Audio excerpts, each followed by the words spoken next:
Hey there folks, welcome back to Apocalyptic Guitars. Now, you might be able to tell a difference in something in this video. I wonder what that could be. Yes, I have lighting now in this workshop, so you didn't have to freaking squint to see what I was doing. Yeah, I got new lighting, folks. And I got a new intro, so yeah, it's all good in this channel. So today, what we're actually going to do is we're going to use the bandsaw today. Yes. Now, what I've got here is I've got my maple blank for the neck, and we're going to be making a flat headstock neck with this. And I'm also going to be making my own fretboards out of the same material. So it should be fun.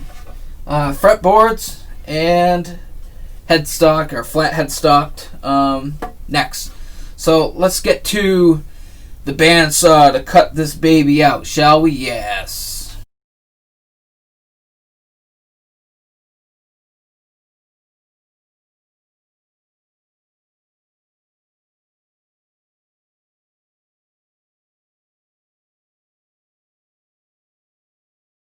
Alright folks, we're at the bandsaw now, the wonderful bandsaw, and we're going to start to cut this. Now, a word of advice, if you're watching this, a word of advice is you don't want to cut exactly to the line that you've drawn. You want to leave a little bit of space between what you cut and the line. That way, you can, if you need to like plane it, you know, you have enough room to actually plane to the line. It makes life so much easier if you do it this way. So let's get bandsawing, shall we? Here we go.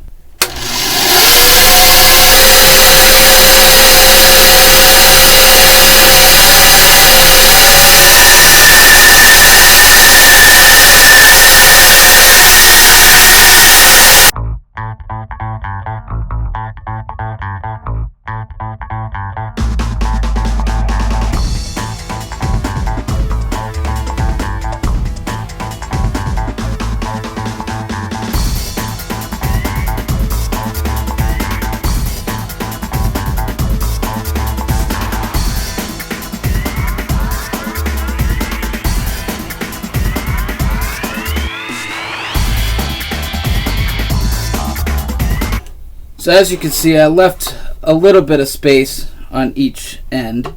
And when you're starting out and you feel like you've gone too far out, then you can go back, bring the blade out, and go back in, you know, a little bit closer to the line.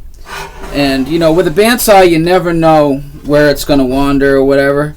Now, a bandsaw shouldn't wander if you have it set up correctly, but you know, sometimes it does, depending on how thick the wood is, what type of the wood is, and whatnot. But if you feel like you're too far out, then just correct it. Go back in. Now I've left at least 1 millimeter of space on each of the line here, so that lets me have room to actually plane it. If need be, or I could route it out. It doesn't matter which. Alright, so now what we're going to do is we're going to come back here and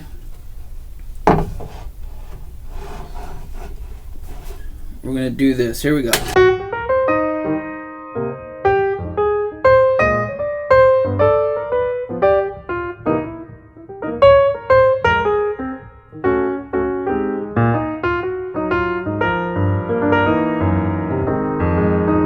Okay, we just did the bandsaw. We roughed it out, and we got ourselves a rough outline of what we have.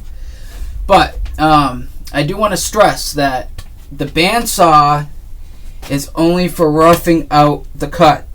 You can't expect to actually cut on the line and that's your final product. No, you can't do that. The bandsaw is made roughly just to cut out your outline. Remember, leaving a little bit of space, above the line. I've left maybe 1 millimeter to a 0.5 millimeter space on the line, some a little bit wider.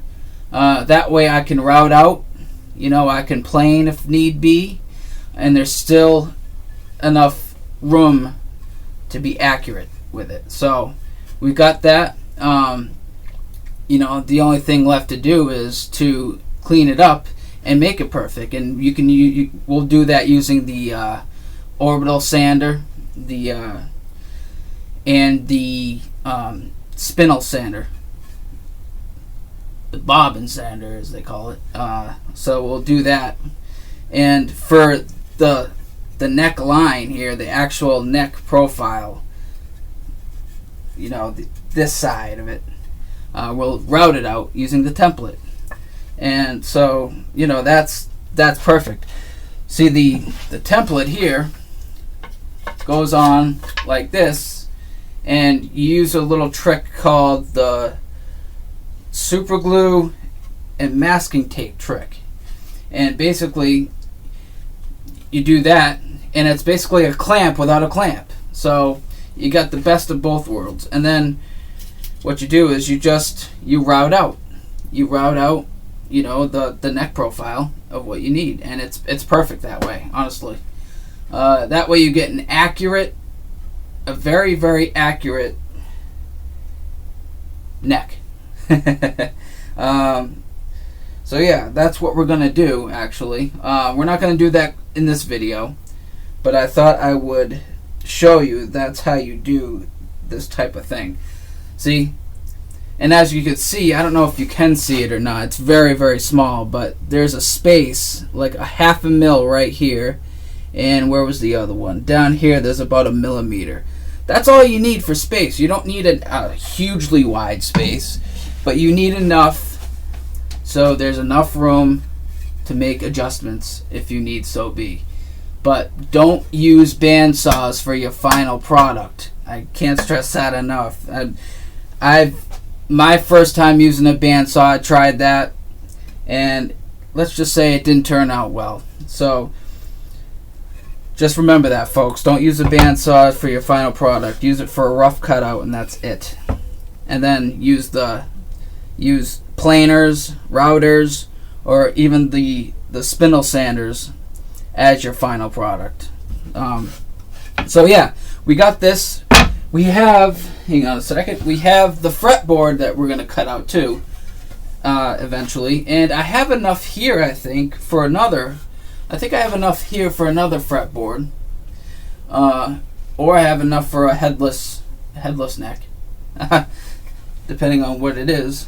And yeah, in the next video we might cut out a fretboard, or we can do it now. It doesn't matter. I'm going to need to actually cut this section off with a jigsaw because my bandsaw isn't really wide enough for this. I can't really cut through it here, but yeah, we might just cut this out too.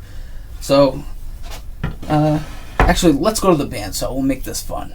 All right. So what I did off camera was I cut it with the band. I actually had room on the bandsaw. I didn't even know that, but I did have room, and I cut off a piece, and it turns out I do have enough for a headless neck, or a headless guitar. So we're going to keep this piece. We're going to put this piece aside. But now we're going to actually cut out our fretboard. And this is how we do it. Let's go.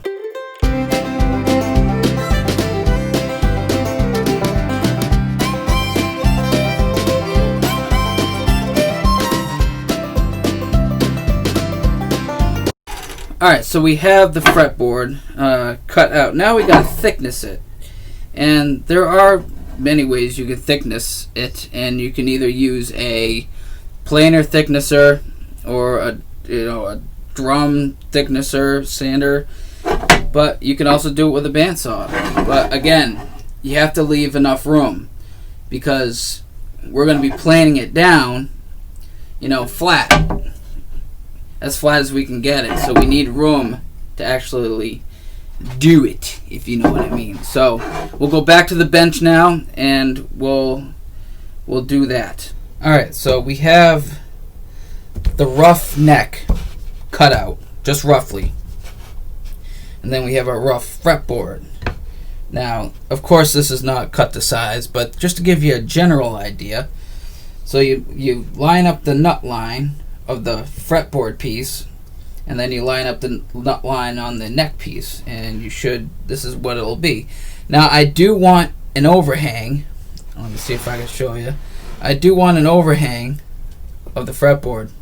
I think they're attractive. I think they're more attractive than flush to the neck, honestly. But that's just my own opinion. But yeah, look at we basically have a neck that's roughly cut out, and we have the fretboard to go with it. And this is going to be a real pretty fretboard because it's quilted almost. It's got real nice figuring in it, so it's going to be nice. It's going to be a really nice neck, I think. And of course, this is going to be a flat headstock, like your tellies and your fenders and stuff like that. So I don't usually like flat headstocks myself. I prefer angled headstocks, but I mean, for me, it's basically just about looks. It has nothing to do with functionality, because it all functions the same. But yeah, I personally like angled, but I decided, you know what, I want to do, because I'm a guitar builder, so I need to do everything. So I figured I want to do a flat headstock. Why not, right? So that's what's going on here. I think what I'm going to do in the next video, I know I said before that we're going to, thickness the fretboard, but I think what I want to do is end this video here, and then tomorrow what we'll do is we'll come back, I'll show you how to thickness it and measure the thickness that you need. Excuse me. we'll measure out the thickness, and then we'll cut it, and then I'll show you how to plane it. So it'll be a nice flat straight piece of fretboard. And then what we'll do is we'll actually route out the final profile of the neck, and so we'll do that, and then that way, and if by a couple more episodes we'll actually have something to look at as a final product. Of course, that's not all we need to do. We actually need to route out the truss rod channel and put a truss on in before we put the fretboard in. But that's for a later video. We're not there yet, okay? And of course we need to slot the frets. Of course we need to do that, and I'll show you. I don't know if you could see, but I use jumbo frets. That's what I like to use. That's, I use the jumbo frets, so it'd kind of be like that. So anyway, that's the scheduling for Apocalyptic Guitars. Yes. So that's what we're gonna do. Well, folks, that wraps up this episode of Apocalyptic Guitars. We cut out the neck, we cut out the rough shape of a fretboard, and we're rocking. Yes, we already have basically what we need for a neck. Except for, of course, the truss rod channel, the truss rod, the fretting slot, the slotting of the frets and stuff like that, and just the shaping of it. So we'll get to that. That takes time. It takes time. So we'll get to that, folks, and I hope you enjoyed this episode. Tomorrow we'll be back with measuring out the fretboard and cutting it down to thickness. And we might also do routing of the neck, the actual profile, the side profile of the neck. So there you have it.